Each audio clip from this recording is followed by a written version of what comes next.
Kao i uvijek donosimo vam najzanimljivije teme o uzgoju različitog voća i povrća.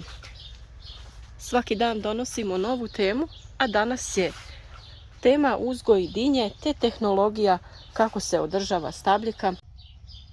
Kao i kod svih drugih biljaka i kod uzgoja dinje postoje određene mjere koje se trebaju odraditi kako bi uzgoj bio uspješan i što kvalitetniji. Dinje se mogu uzgajati na dva načina, a to je ovako polegnute po tlu kao puzavice, te na špaliru, to jest zavezane da rastu u zrak na određenoj potpori. Ono što je također dobro kod uzgoja dinja jeste da ih posadite pod crnu malč foliju kako bi ju zaštitili od tla te samim tim zaštitili od oboljenja. Spriječit ćete rast korova te će se duže zadržavati vlaga oko biljaka, što je vrlo važno kod uzgoja sočnih i kvalitetnih plodova dinja jer njima je potrebno jako puno vode.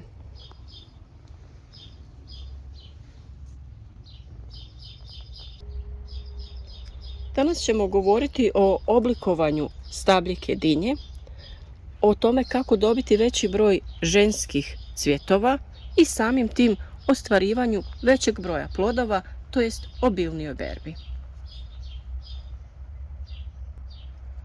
Kao i kod uzgoja krastavaca o kojem smo već govorili, i ovdje može biti problem pojava većeg broja muških cvjetova koji služe za oplodnju ženskih. Ali ukoliko izostane razvoj ovih ženskih cvjetova, samim tim nećemo imati ni plodove.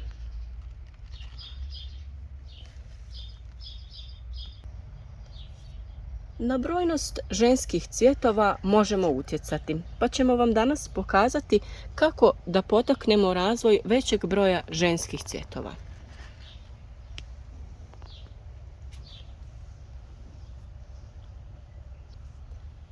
Muški cvjetovi se većinom nalaze ovdje na glavnoj stabljici, pored zaperka.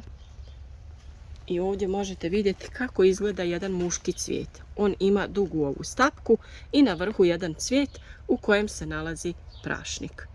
Oni služe isključivo za oprašivanje ženskih cvjetova i na njima se ne stvara plod. A na zapercima, koji izlaze ovdje pored cvijeta iznad lista, stvaraju se ženski cvjetovi koji već imaju formiran svojevrstan plod i muški cvjetovi oplođavaju taj ženski.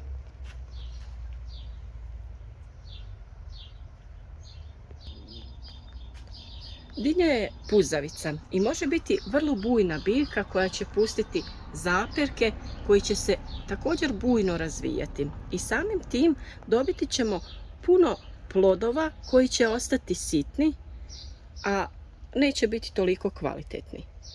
Zato je važno da održavamo i ograničimo tu njenu bujnost.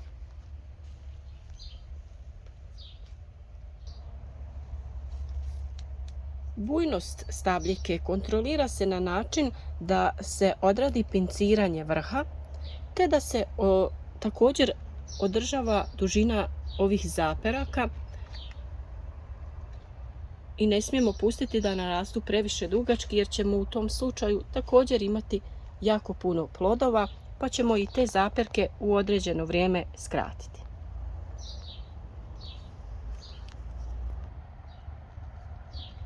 Idealno bi bilo ostaviti 6 listova na stabljici, a iznad svakog će narasti bočna grana, to jest zaperak.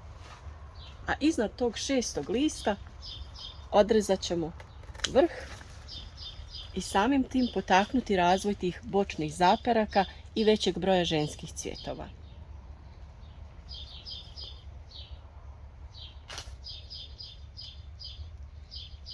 Isti slučaj dolazi i kod ovih zaperaka.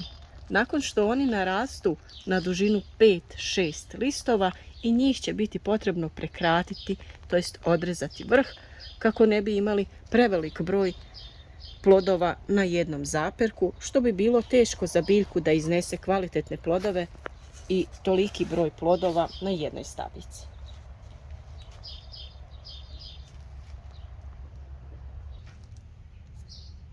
Ovdje imamo primjerak jednog zaperka koji već ima 6 listova, te ćemo ga ovdje prekratiti, to jest odrezati mu taj vrh. I taj zaperak bi trebalo pričvrstiti. A ono također što je bitno da odradite jeste na tom zaperku uklanjanje zaperaka koji će niknuti iznad lista i pored ploda, te bi oni se razvili u još jednu dodatnu granu što nam ne treba, jer bi to previše opteretilo biljku, tako da sve te zaperke koji će se tu pojavljivati potrebno je ukloniti kako bi spriječili pretjerano širenje biljke.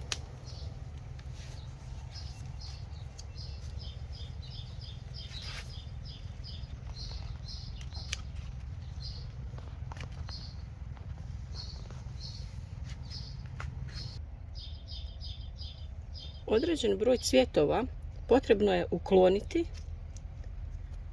kako bi pružili priliku ostalim cvjetovima da se što bolje i što kvalitetnije razviju, da bi dobili krupne plodove, što je posebno važno ukoliko se bavimo profesionalnom proizvodnjom voća i povrća.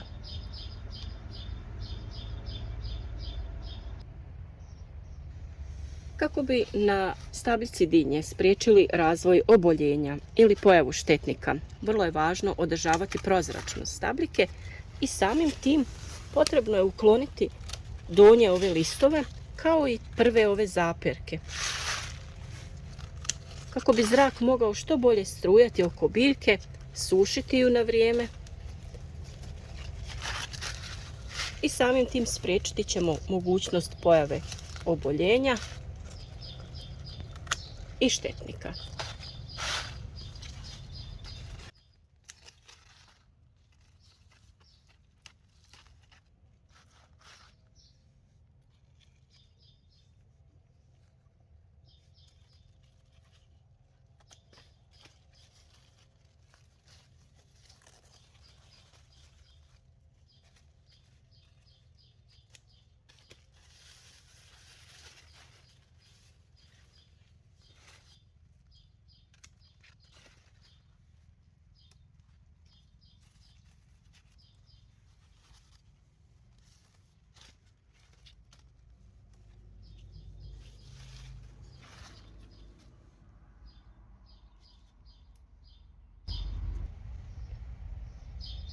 Ovim postupkom smanjujemo potrebu za upotrebom različitih hemijskih sredstava koje bi eventualno koristili u zaštiti protiv različitih oboljenja ili razvoja štetnika. Uzgoj biljaka na ovaj način, to jest na špaliru, također smanjuje mogućnost razvoja oboljenja i štetnika, za razliku od uzgoja biljaka na tlu.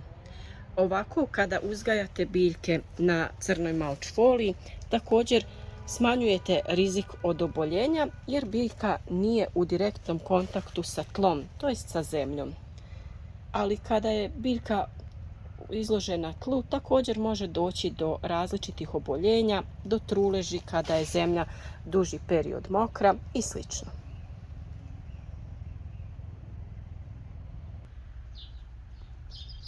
Istu tehniku možemo primijeniti i na ovim biljkama koje uzgajamo ovako na tlu.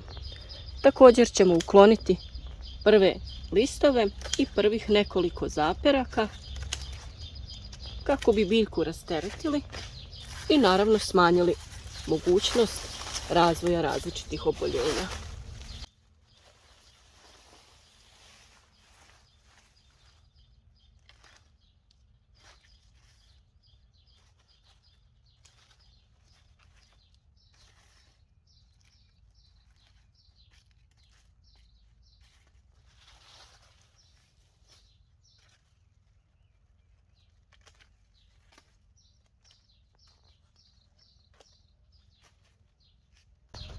Na ovim biljkama također ćemo ostaviti određen broj zaperaka, kao što je ovaj, te ćemo i njega prekratiti jer bi on rastao u nedogled, što nije opcija.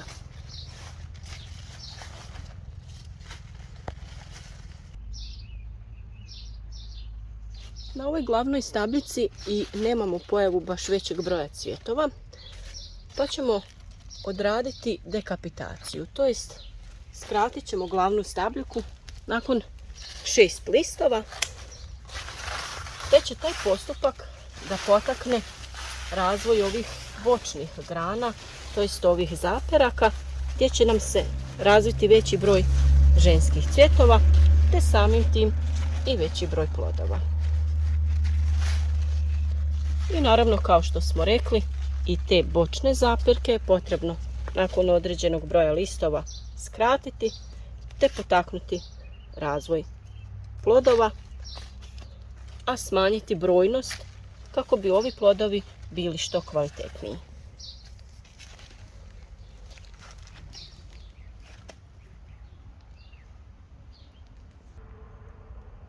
Nadamo se da će ovi savjeti koje smo i danas sa vama podijelili da vam budu od pomoći kako bi uzgojili kvalitetne plodove dinje i iskoristili sve njihove dobrobiti. A naravno, pratite nas i dalje o savjetima o uzgoju različitih biljaka u našem plasteniku i na otvorenom.